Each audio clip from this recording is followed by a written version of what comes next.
Hi friends, welcome to Salem Punitha's Recipes. இந்த வீடியோவில் சூப்பரான ஸ்வீட் பொங்கல் எப்படி செய்கிறதுன்னு பார்ப்போம்.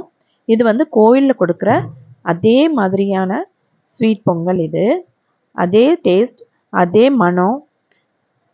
இதை எப்படி செய்கிறதுன்னு இந்த வீடியோக்குள்ளார போய் பார்ப்போம். இதுக்கு நான் நாட்டு வெல்லம் பொடி செஞ்சது அதை வாங்கி யூஸ் பண்ணியிருக்கேன். கெமிக்கல் போடாதது, அதனால தான் இந்த கலரில் இருக்கும். சூப்பராக இருக்கும், கலரும் டேஸ்ட்டும் அவ்வளோ அருமையாக இருக்கும். இதுக்கு நான் பச்சரிசி 150 கிராம் வாங்கியிருக்கேன். நான் வந்து இதுக்கு பழைய பச்சரிசி தான் வாங்கியிருக்கேன். அது வந்து ரொம்ப ரொம்ப டேஸ்ட் நல்லாயிருக்கும். இந்த டம்ளரில் ஒரு டம்ளர் அளவுக்கு அரிசி, அதே டம்ளரில் 1/4 கப் அளவுக்கு பாசிப்பருப்பு எடுத்துட்டேன். இப்போது நான் இது புது குக்கர்னால அந்த ஸ்டிக்கரை வந்து எடுக்கணும். கொஞ்சம் சூடு பண்ணதுமே அந்த ஸ்டிக்கர் கொஞ்சமாக எடுத்தாவே வந்துடும். இதெல்லாம் ஒரு டிப்ஸ் இதுக்கு. இப்போ குக்கரில் பாசிப்பருப்பு சேர்த்துட்டு நல்லா வாசனை வர வரைக்கும் வறுக்கணும். பாருங்கள், கருகாமல் வறுக்கணும். இந்த மாதிரி கைவிடாமல் வறுத்தா கருகாமல் வறுக்கலாம். இப்போ நல்லா வறுபட்டுருச்சு, நல்லா செவக்க ஆரம்பிச்சிருச்சு. இப்போ நாம் இது கூட தண்ணியும் பாலும் சேர்த்துக்கலாம். நான் இதுக்கு 2 கப் அளவுக்கு தண்ணி, 1/2 கப் அளவுக்கு பால் சேர்த்துட்ருக்கேன். பாலை சேர்த்து அரிசியும் பாசிப்பருப்பும் வேகிறப்ப அதனோட டேஸ்ட்டே வேறு லெவலில் இருக்குங்க. இப்போது நல்லா கொதி வந்துருச்சு. இது கூட நாம் இப்போ அரிசி சேர்த்துக்கலாம். நான் அரிசியை நல்லா வாஷ் பண்ணிவிட்டு 1 மணி நேரம் ஊற வச்சு எடுத்து வச்சுருந்தேன். இப்போ இதை சேர்த்துட்டு நல்லா 3 விசில் விட்டுக்கலாம். கொஞ்சம் வெந்த பிற்பாடு தான் நம்ம மூடியை போடணும்.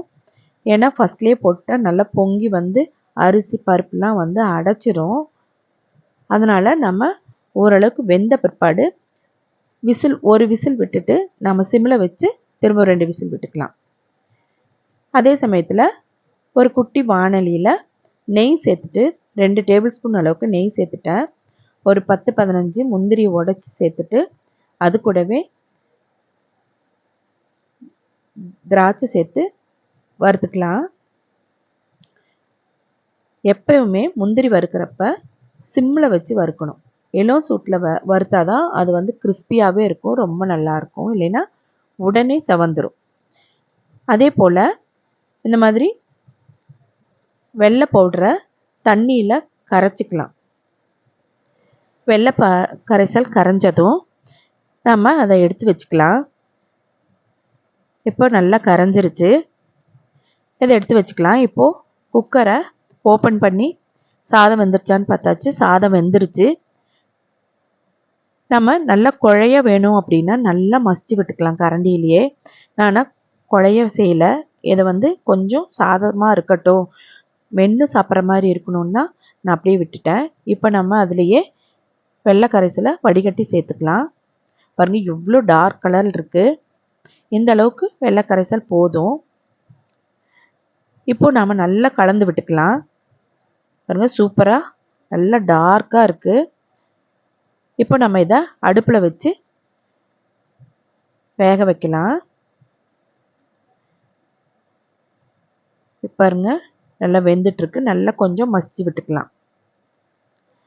இப்போ இது கூடவே 1 டீஸ்பூன் அளவுக்கு ஏலக்காய் தூள் சேர்த்துக்கிட்டாச்சு. சேர்த்துட்டு நல்லா கலந்து விட்டுக்கலாம். இதோடவே நம்ம வறுத்து வச்சுருக்கிற முந்திரி திராட்சையும் இதோட சேர்த்துக்கலாம். சேர்த்துட்டு நல்லா கலந்து விட்டுட்டு ஒரு 5 நிமிஷம் மூடி போட்டு சிம்மில் வேகட்டும்.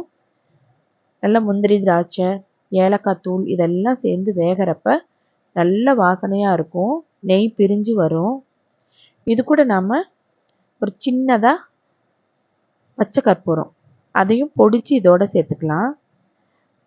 நிறையா சேர்த்துனாலும் கசக்கும், அங்கங்கே பிட்டு பிட்டாக இருந்தாலும் வாயில் கடிப்படுறப்ப கசக்கும். அதனால் நம்ம பொடிச்சு கொஞ்சமாக சேர்த்துனா போதும். இந்த பச்சை கற்பூரம் ஏன் சேர்த்துறோன்னா, கோயிலெலாம் இந்த வாசம் வரும் பார்த்தீங்களா, ஒரு வாசனை, தனி வாசனை. அது வந்து இந்த பச்சை கற்பூரம் போடுறதுனால தான். இப்போ நமக்கும் இந்த பொங்கல் வந்து கோயில் பொங்கல் மாதிரியே வாசம் வருது. சூப்பராக இருக்கு பாருங்க. நல்லா மசிஞ்சு ரொம்பவும் குழையாம கரெக்டாக வெந்திருக்கு. இப்போ நம்ம இதை மூடி போட்டு ஒரு 2-3 நிமிஷம் வேகட்டும். இப்போ பொங்கல் நல்லா வெந்து சூப்பராக ரெடி ஆயிடுச்சு. நாங்கள் படையலுக்கும் எடுத்தாச்சு. படைச்சு சாமி கும்பிட்டாச்சு. நாங்கள் இன்னைக்கு சக்கரை பொங்கல், வெண்பொங்கல், வடை வச்சு சாமி கும்பிட்டோம். அதுக்கு பின்னாடி இப்போ பொங்கல் சாப்பிட்றதுக்கு தயாராகுது. பாருங்க, வாழை இலையில சுட சுட பொங்கல் பரிமாறி இருக்கு. எப்படி இருக்குன்னு சாப்பிட்டு பார்ப்போம். கோயில் பொங்கல் வாசனை அப்படியே மூக்க தொலைக்குதுங்க. பாருங்க எப்படி வந்து சூப்பரா, கொஞ்சம் கூட கையில ஒட்டாம அல்வா மாதிரி இருக்கு பாருங்க. சூப்பரா ரெடி ஆயிடுச்சு. சாப்பிட்றலாம். சூப்பருங்க. ரொம்ப ரொம்ப சூப்பரா இருக்குங்க. சாப்பிட்டுட்டே இருக்கலாம் போல தோணுது. அவ்வளோ அருமையா இருக்கு. கரெக்டான சக்கரை டேஸ்ட்டு, அந்த கோயில் வாசனை எல்லாமே சூப்பரா இருக்கு. பாருங்க, நான் இன்னைக்கு வாழைப்பழம் சேர்த்து நல்லா பிசைஞ்சு அதுவும் சாப்பிட போகிறேன். எங்கள் வீட்டில் எப்போவுமே பொங்கல் செஞ்சால் இந்த மாதிரி வாழைப்பழம் போட்டு பிசைஞ்சு கொடுத்தா பசங்களுக்கு அவ்வளோ ரொம்ப பிடிக்கும். ரொம்ப ரொம்ப நல்லாயிருக்கும். அதுவும் இந்த பொங்கல் கூட சாப்பிட்றப்ப ரொம்பவே டேஸ்ட்டே தனிதாங்க. ரொம்ப ரொம்ப அட்டகாசமாக இருக்கும். வாசனை பாருங்கள் எவ்வளோ சூப்பராக இருக்குது. வாங்க சாப்பிட்லாம்.